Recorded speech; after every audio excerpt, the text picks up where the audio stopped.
कार्यक्रम को आगे बढ़ाते हुए मैं ऑनलाइन आमंत्रित करता हूं माननीय सांसद लोकसभा श्री देवजी मानसिंह पटेल जी से और अनुरोध करता हूं कि ऑनलाइन आप हम सभी को उद्बोधित करें।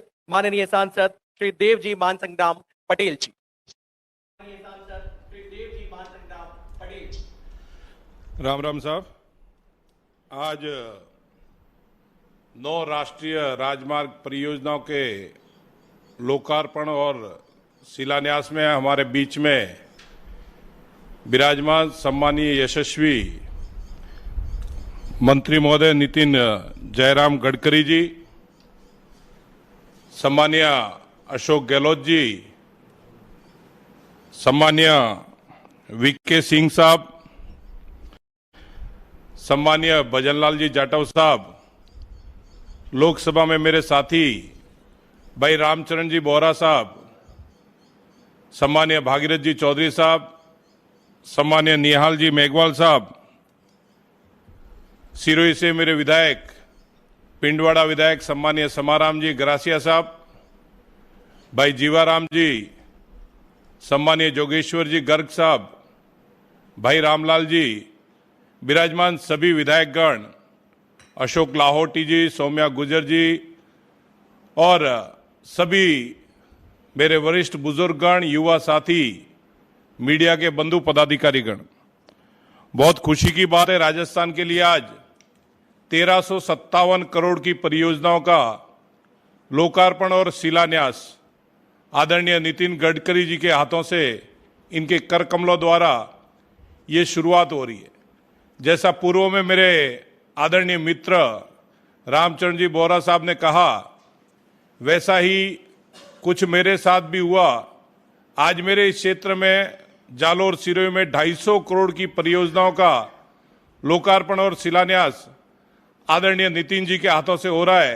मैं इनको तहे दिल से बहुत बहुत धन्यवाद देता हूं कि आपने हमारे इस क्षेत्र के ऊपर जो आशीर्वाद बरसाया, ऐसा निरंतर आपका आशीर्वाद आगे भी बना रहे। मंत्री महोदय, हमारे वहां उदयपुर से जब हम आते थे तो कई बार ब्लैक स्पॉट बन चुका और कई लोगों की जान गई। ऐसी रॉन्ग साइड से जब हम निकलते थे आपको ज्ञात करवाया आपने, हमें उस पिंडवाड़ा के अंदर एग्जिट के लिए एलिवेटेड आपने जो ब्रिज दिया, जो परियोजना दी, जिसका आज शिलान्यास हम कर रहे हैं। सांचौर के अंदर गांधव से लेकर गुजरात बॉर्डर तक जो आपने रीकारपेट इस हाईवे को करने के लिए आपसे हमने आग्रह किया और आपने तुरंत प्रभाव से 40 करोड़ रुपए सैंक्शन किए।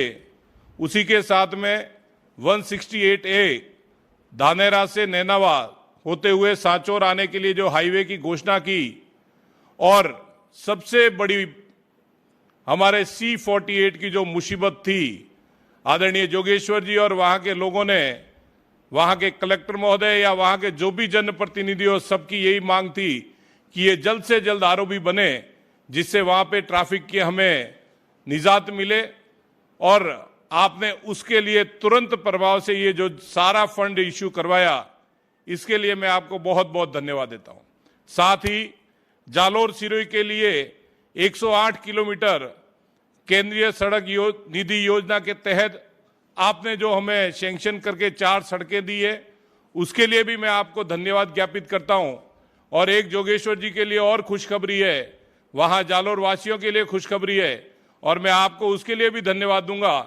जो जालोर आहोर बाईपास आपने हमारा सैंक्शन किया, जिसकी लागत लगभग 400 करोड़ रुपए है, और उसका आपने हमें ये कहा है कि आप खुद वहां पे पधार के उसका शिलान्यास करेंगे। इसके लिए भी मैं आपको एक बार और धन्यवाद दूंगा। और मैं जालोर वासियों को कहना चाहूंगा कि मैंने जब दिल्ली के अंदर आदरणीय मंत्री महोदय के साथ में आके यहां जब भी हम मिले हैं, कुछ ना कुछ यहां से लेके वहां की जो जनता है, उस जनता के लिए आवाम सुचारू रूप से हो, हमारा देश आदरणीय प्रधानमंत्री नरेंद्र मोदी जी के नेतृत्व में प्रगति के पथ पे आगे चलता रहे, वो हमेशा से कार्य हुए हैं।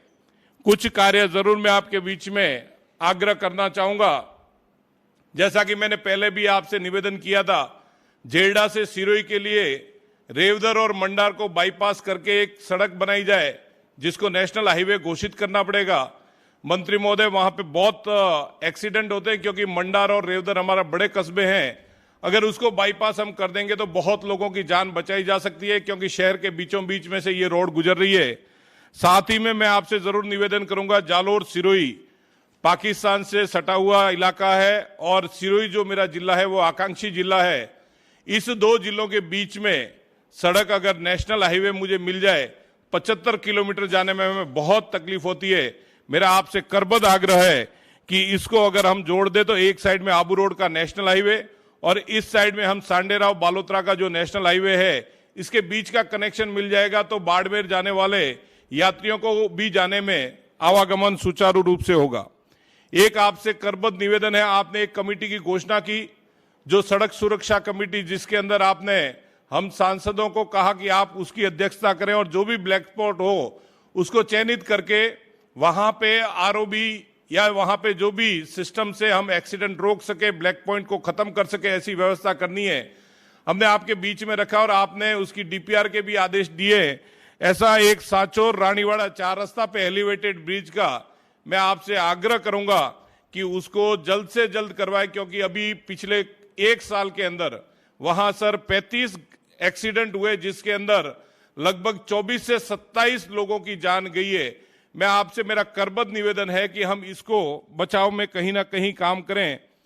एक मंत्री महोदय और मैं राजस्थान सरकार के भी मंत्री महोदय और मुख्यमंत्री महोदय जो भी अधिकारीगण विराजमान है उनसे निवेदन करूंगा, 32 नाला के पास में जब हमने बनाया तो भाखर क्षेत्र से हमारा कनेक्शन टूट गया है। सिरोही में उस भाखर क्षेत्र से अगर हमें कनेक्शन देना है तो जायदरा नीचला टाकिया से देलदर, अगर हम देलदर जो हमारी तहसील बनी है उसको जोड़ने के लिए CRIF के तहत अगर हम प्रपोजल भेजे, और मंत्री महोदय से मैं आग्रह और निवेदन करूंगा, 33 करोड़ का एक है, आदिवासी हमारे भाई जो है वो वहां पे रहते हैं, उनके लिए एक ये अच्छी सड़क बन जाएगी। साथ ही सबसे बड़ी मेरे वहां की एक समस्या है मंत्री जी, शायद राजस्थान में निहाल चंद जी के वहां भी होगी या जिस भी क्षेत्र से गुजर रही है, भारतमाला परियोजना जो है, वो भारतमाला परियोजना मंत्री महोदय बहुत अच्छी है, जिससे हम हर बड़े शहर से हम जुड़ पाएंगे, हमारे बच्चे रोजगार के लिए बाहर जा पाएंगे। लेकिन उसमें एक समस्या आ रही है, वो हमारे किसान के लिए आ रही है। पहले भी हमने आपसे आग्रह किया था और आपने हमसे आश्वस्त भी किया था, उसमें डीएलसी का रेट मंत्री जी वहां पे बहुत कम है। भूमाफियाओं के द्वारा जमीन ली जाती थी और किसान, भोले भाले किसान को गुमराह करके उसके ऊपर स्टैंप ड्यूटी बचाने के कारण उसकी डीएलसी नहीं बढ़ पाई। और आज भी मेरे क्षेत्र के जो किसान है, उस किसान को जमीन की जो वहां वास्तविक कीमत है वो कम से कम 40 से 50 लाख रुपया एकड़ है, उसकी जगह पे वहां पे 5 से 7 लाख रुपए एकड़ मिल रही है, जिसमें मेरा किसान बहुत ठगा जा रहा है। इस अन्नदाता को बचाने के लिए वो वहां पे, या मैं तो एक प्रपोजल और राजस्थान के मंत्री मुख्यमंत्री महोदय और सबसे रखना चाहूंगा और आपसे निवेदन भी करना चाहूंगा, हमारी जितनी जमीन जा रही है, अगर वो जमीन हमें कहीं भी आप दिलवा देंगे तो वो जमीन भी हम लेने को तैयार हैं। लेकिन जो हमें मुआवजा मिल रहा है, उस मुआवजे के तहत हमारे पास में कोई सोर्स नहीं है कि हम वहां पे जाकर जमीन खरीद सकें।